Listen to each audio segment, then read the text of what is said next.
Those Deep, Dark Wells. Written by Michael Paige.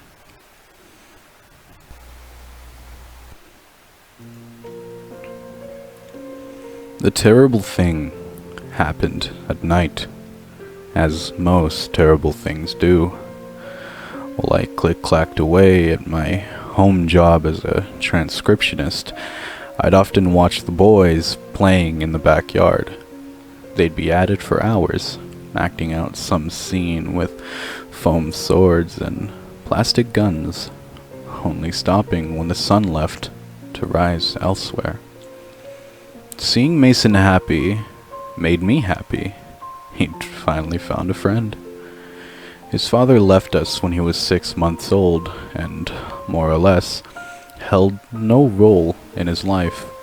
Sure, there were the occasional visits every few years, but even those were short and feigned. Not even so much as an annual birthday card. Perhaps that was why Mason anchored himself such a secure distance from other kids, a point driven home by his 5th grade teacher and several others. Part of me didn't blame him. Kids in school, especially the ones I can recall, weren't the friendliest of bunch. If you were lucky, you could pick out the sharks from the minnows and avoid them. But honestly, they all looked the same, twined together in the same concrete box. Please give him a friend, I'd whisper at my bedside every night, sending out the same message to God, or at least to something just as benevolent to hear my prayer. Please give my son his first best friend.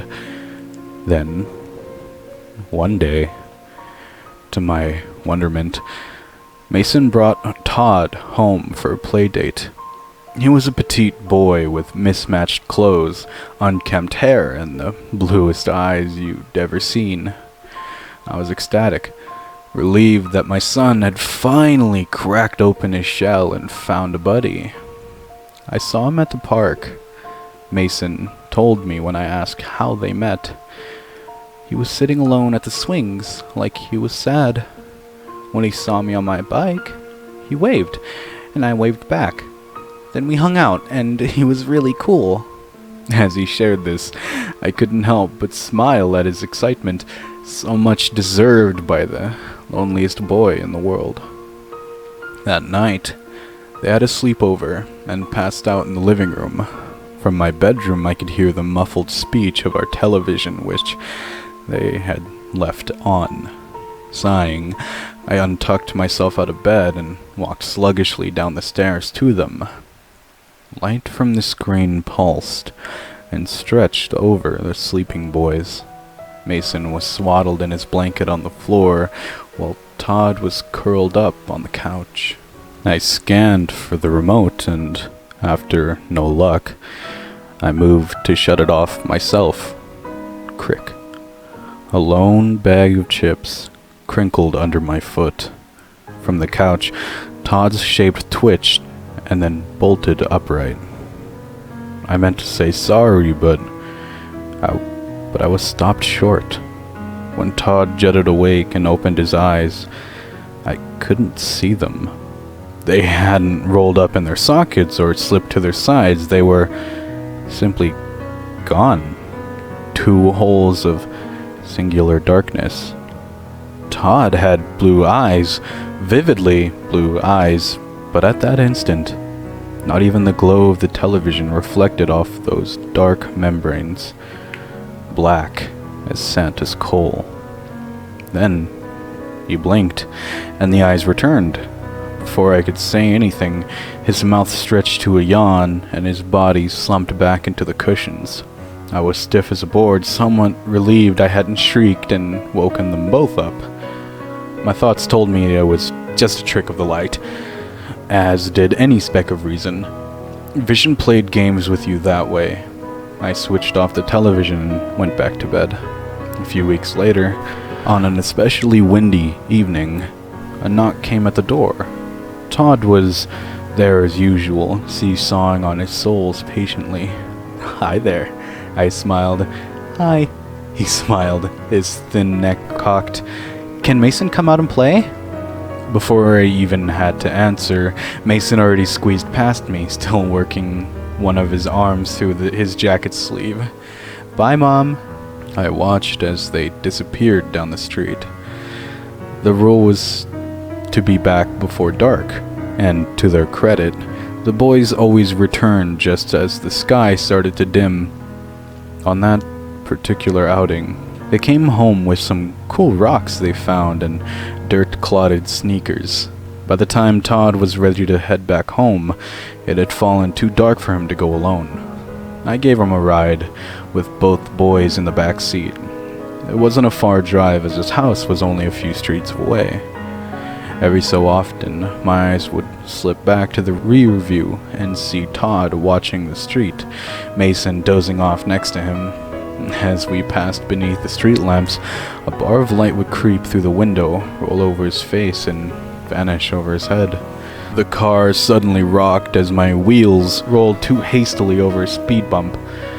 His gaze left the window and met mine, only this time, as the slanted light skimmered over his features, blue eyes did not look back at me. They were gone, blotted out by the same oily darkness. Silent, murky circles. Even his skin, in that quick moment, looked different, like dry, mottled clay fit poorly over a skull. Lips, bloodlessly, shriveled. I slammed on the brake, jostling all of us with a sudden lurch. Mason gasped himself into wide-eyed awareness. As fast as it had happened before, the straight-faced horror in my back seat returned to a sweet young boy, shocked and surprised. "Sorry," I breathed. "Sorry about that, guys. I thought I saw a cat in the road." We reached Todd's house, a white ranch style with a flowering dogwood tree in the front yard. As the boys said their goodbyes, I could only stare into the dashboard, my heart sending tremors down my arms. The world felt off its tilt, as if the lines separating actuality and nonsense were blurred. I was disoriented by how real it seemed. His eyes like deep, dark wells.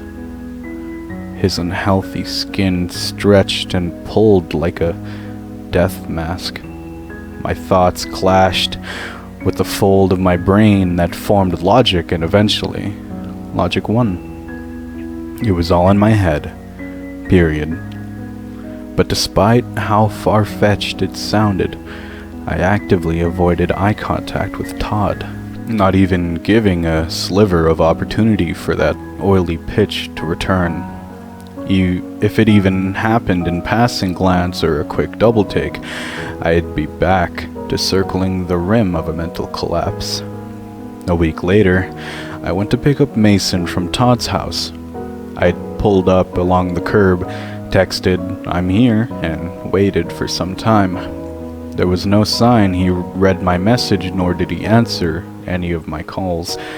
When I got tired of waiting, I twisted the keys out of the ignition and made my way up the slim walkway. The house was missing a great deal of shingles, which scarred its roofline in dark patches. The rain gutters were clogged and stunk of decomposing leaves. I knocked briskly and waited. The door unlocked, held only partially open by a door chain. "Yes?" the face peeking out asked. His voice was nasally, like it was lodged somewhere in his throat, right in the pit of it. "Hi, I'm Holly, Mason's mom, here to pick him up." The door closed and then finally fully opened as the chain slid out of its holder. The man on the other end was lanky with onset baldness, widening his forehead. His eyes tired and heavy. "Oh, sorry about that," he said, flashing a thin-lipped smile and offering a handshake. "David, the boys are probably still on their way back, but they'll be here any minute now. You can come inside and wait if you'd like. I've got some tea ready to go." I took him up on his offer and followed him inside. At our immediate right was the living room, where a woman sat watching a rom-com on the television, paying no mind to the sound at the door. She kept her back to us. Beneath the show's timid laugh track, I could hear the sound of hard, labored breathing. Hanging over the side of the sofa drooped a thin, skeletal wrist. On the wall, a gray Kit Kat clocked, shifted his eyes, and wagged his tail. The kitchen was small, with a triangular arrangement of sink, stove, and refrigerator. A small dance between the three. Flowery wallpaper looped around the room. A formica-topped table sat against the wall with minty green chairs. I took a seat in one as David retrieved some cups from the cabinet. The smell of light orchid drifted through the air. "I hope you like the green tea," he said quietly as he filled the cups and brought them over. "Green is fine," I replied, taking the cup from him. "Thank you." He planted himself in a chair. They're really fond of each other, aren't they? The boys, I mean. "I'd say so. You can hardly keep Mason away," I laughed. By this point, I had noticed the dark pouches beneath his eyes more clearly. In fact, his overall appearance seemed to hang in a mournful sag. Whatever the supplement he needed, he was missing a lot of it. "So how long have you been in the neighborhood?" I asked, for the sake of conversation. "Oh, a good while now," he mused, rubbing a finger along his cup. "Really? I'm surprised Mason didn't meet Todd sooner. Our houses aren't too far from each other." "Todd?" he asked, as though needing a moment to remember his own son's name. "Oh yes, that's pretty surprising. He... gets around." "Mason never sees him at school. Does he go to a different district?" Lines creased his mouth. "School, well, From the living room, a harsh, guttural coughing reached us. David's neck swiveled towards the sound. "Excuse me, my wife needs me." He left his chair and hastily went to her. Not too long after that, the front door opened as Todd and Mason arrived. As we said our goodbyes to David and his silent wife, he clasped my hand in a tight shake. "It was really nice meeting you, Holly. Really, it was." When he released his grip, I realized something was left in my palm. When we were back in the car, I folded it open. "What's that, Mom?" Mason asked. "Nothing, sweetie." I smiled back at him, placing the crumpled note on my lap. A phone number, a time to call, and the word "help" scribbled into its loose leaf. It was nightfall when I unfurled and read it again. I was in the backyard, occupying a seat at our fire pit, my cell phone in one hand and a cigarette pinched in the other. The note said to call at 8, which was only 5 minutes away. As the time drew closer, my chest grew tighter with anxiousness.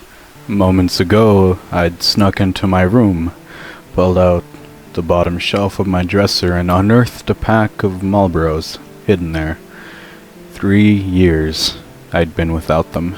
In 3 years, I'd kept my promise to Mason to stop smelling like an ashtray. But tonight, shamefully, they were the only thing holding me together. When the clock on my phone pulsed 8, I took a long drag on the cigarette and dialed the number. The tone chirred in and out a few times and finally collected. "Hello?"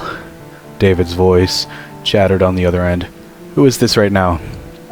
I rattled in my throat. It's Holly, Mason's mom." The voice exhaled and then returned briskly.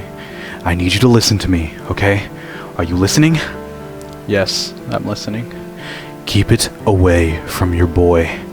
The fire pit popped and spat a few embers. "Keep what away? What are you talking about?" "Listen," he he snapped, a manic weight to his words. Don't let Mason come over here anymore. It isn't safe for him. Don't even let it go over there. You have to stop this now. I twisted my neck back towards the house and then leaned forward in my chair. Are we talking about your son right now? Isn't my son, he scorned. Not at all. Not in any way. You need to calm down. If you need help, I can call the police. No! No police, he screamed. His voice so tight and stressed that it splintered on the other end. It'll take more from her if you do that. My wife, she can't handle much more.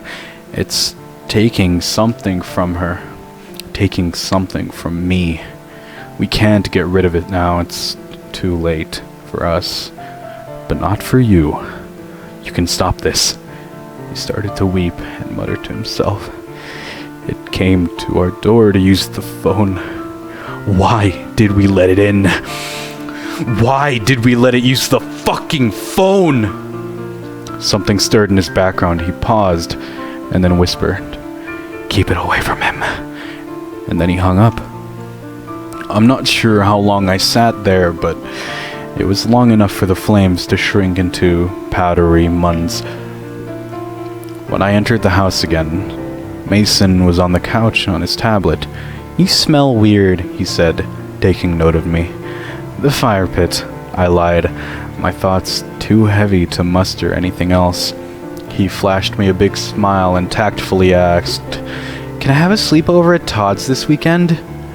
"No," I answered stiffly.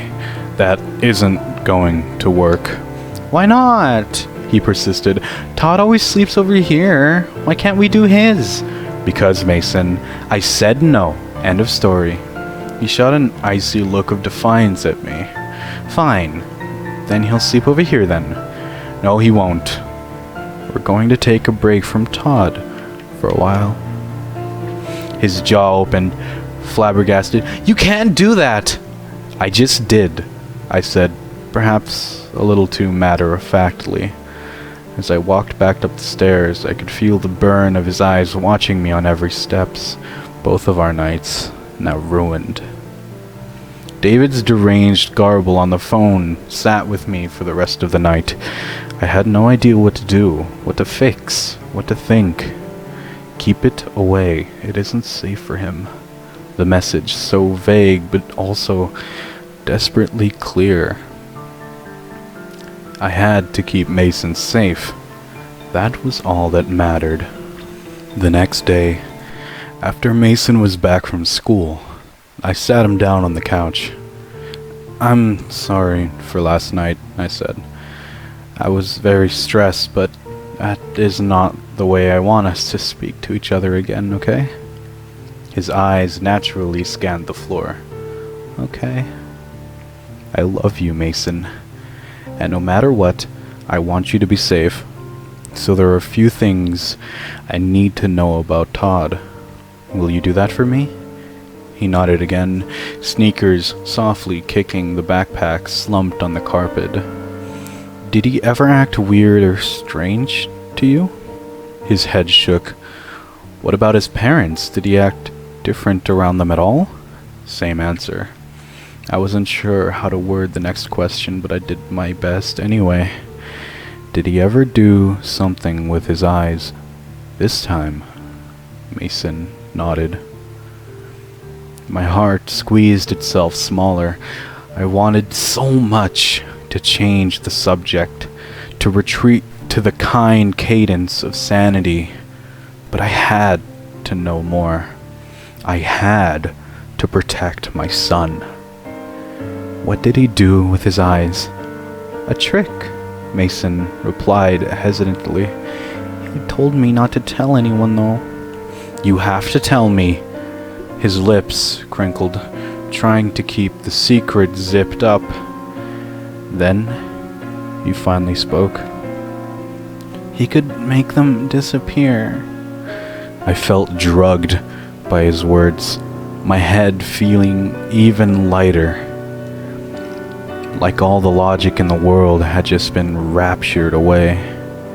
"You did see them," my thoughts repeated. You did see the deep, dark wells. As quickly as all my self-doubt left, a scream of dread filled the empty spaces. Did it scare you? I asked. A little, Mason replied absently. He said not to be, though. He said that he'd show me how to do it, too. I grabbed his shoulder, making him jump suddenly. He didn't, though, right? He didn't do anything to you. He looked confused, like I was the crazy one now.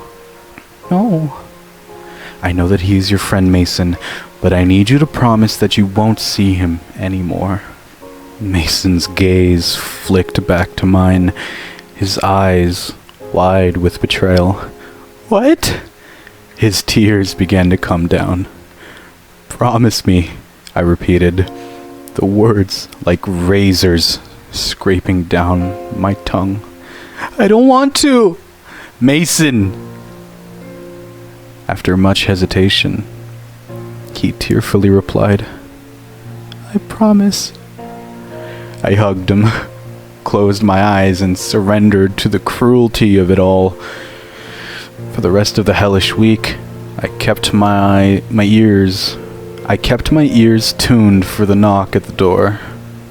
For whatever reason, Todd never used the doorbell. Inevitably, the knock came. Behind the frosted glass of our door, I could see Todd's vague shape teetering on his soles. When the door opened, he smiled up at me. Hi, can Mason come out and play? Sorry, dear, I smiled back. Mason can't play today. The corner of his mouth lifted as his neck cocked to the side. Can he later? No, I don't think so. Sorry. His nose wrinkled and the skin between his eyebrows creased. Okay. I closed the door, watched him leave, and that was that. It might take a few times, but eventually the message would sink in. Leave my son alone. I felt a sense of pride behind that, and what could possibly better protect a boy than his mother? But when I turned and I saw Mason's cold eyes from the stairs, the pride all but evaporated. When Todd returned the next day, I gave him the same answer. Then the day after that, and the one after that. I couldn't even refuse to answer when he knocked, otherwise he'd sit there and wait and knock again. And wait some more, knowing full well we were home. 4 straight evenings of it. And poor Mason. He had every right to despise me for this. No parent could want to wall themselves between their son and his best friend. His first friend. But what choice did I have? We were drifting apart, orbiting ever farther away from one another. He was my prisoner, and I was the judge, sentencing him back to a lonely world. Surely he'd make new friends, right? The world was full of them, and if anything, this was proof that he could find them. That thought helped me cope, anyway. When the knock came for the 5th time in a row, my tolerance had run out. Todd wasn't catching on, and to make matters more irritating, it was 8 or so at night this time. Part of me hoped it was someone else, maybe a neighbor bringing a package by that was wrongfully left on their doorstep. But I knew better than that, and I was not allowing this to go any further. Mason was doing his homework at the kitchen table when I passed him. No acknowledgement whatsoever. When I pulled the door open, Todd was standing beneath our porch light, both shoulders hunched over his ears as though expecting me to smack him, and perhaps verbally, that was what I did. Go home, I said assertively. We're done. No more of this, alright? Can Mason come out to play? He asked, sorrowfully, as though it weren't after dark. "No, Todd, he can't, and he won't the next day or the next. Now go home and stay there." His arm rubbed his sleeve nervously. "It's really dark. I don't want to walk home alone. Can I use your phone to call my parents?" I felt absolutely cruel, but I also knew the game he was trying to play. "You walked here on your own. You can walk back on your own." Then, as I moved to close the door and end the conversation, Todd made his eyes disappear. The darkness washed over them quickly and seemed actually to curdle in his sockets, a thickening, horrible texture. His face became milk wax, the sad child disappearing behind it. Beads of perhaps sweat dripped from his temples. One ran into his eye and vanished into the void. "I want to come inside," he spoke, the sorrowful note in his voice also gone. My heart slackened to a deep, slow throb. I felt the need to pinch my side, to tweak it hard enough to draw blood and wake from this moment. Between the dead, shriveled lips, I could see the decayed tips of black teeth. "Can I please come inside?" he asked. "No," I said, semi-reactively. His black, craving eyes narrowed at me. For a moment, I actually thought they started to cry, but it was the darkness dribbling down his cheeks, oozing like oil slicks. "I just want to play with Mason." The sound of it, the sound of that horrible face saying my son's name snapped me out of the shock. I slammed the door and quickly locked it. Mason stood stiffly in the kitchen. His expression was only a shimmer of consciousness, vacant as a sleepwalker. "Mason, look at me, honey. It's all okay. Everything's going to be okay." But his unfocused eyes were not facing me. 3 firm knocks came from the door. When I turned to face it, a dark shape lingered behind the frosted glass. A tall figure, taller than any adult, was hunching to look inside, and from behind the single pane that was separating us, its vague shape didn't move. From the other side, Todd's childish voice was still calling, "Can I please come inside? Don't you want to play, Mason? Don't you want to play?" I could feel it watching us, like static vibrating in the air. When I tried to move Mason, he refused to budge, staring emptily toward the evil thing behind the glass. Heavy as he was, I scooped him up in my arms and bolted for the stairs. "It won't break in," my thoughts uttered. "It isn't allowed to." That much I was sure of. If it wanted to get in, it would have by now. It needed to be invited. I shut both of us away in the bathroom upstairs, and when the sounds of the front door finally ceased, Mason snapped out of it. He was confused, like he'd just missed everything that transpired. I wasn't sure whether to consider that a blessing or not. Perhaps it was, and perhaps also it was not God that answered my prayer. It was impossible to digest what happened that night. Sometimes I'd linger on the stairs, right on the top step, and watch the doorway, wondering if the glass would suddenly darken, if Todd's voice would slip through and ask to come inside. One night, David had left a voicemail on my phone. "She's gone," he whimpered. "It got what it wanted from her. Drained her dry. Now my wife won't wake up, and it's left us. I don't know what it wants from your boy, but it wants something. No matter what, don't let it back inside." The message cut out after that, and he still won't answer my calls. Todd never did come back, and I wouldn't have it any other way. Strangely enough, the one least affected by all of this was Mason. I was worried to see him fall back into that distant bubble, but that isn't what happened. He started to make friends with other kids around the neighborhood. New friends. Normal friends. He'd become a real social butterfly, and despite my brain ripping itself apart to understand what I had seen, I, at least, had the comfort to cling to. Seeing Mason happy made me happy. Lately, though, I've been feeling strange. It's been harder to feel motivated about things, let alone get out of bed in the morning. Even my appetite has started to dwindle. Day by day, I've been growing increasingly sapped and lethargic. I don't know what's wrong, but it's getting worse. Mason's been helping me get around the house, even going out of his way to play chef and make me things to eat.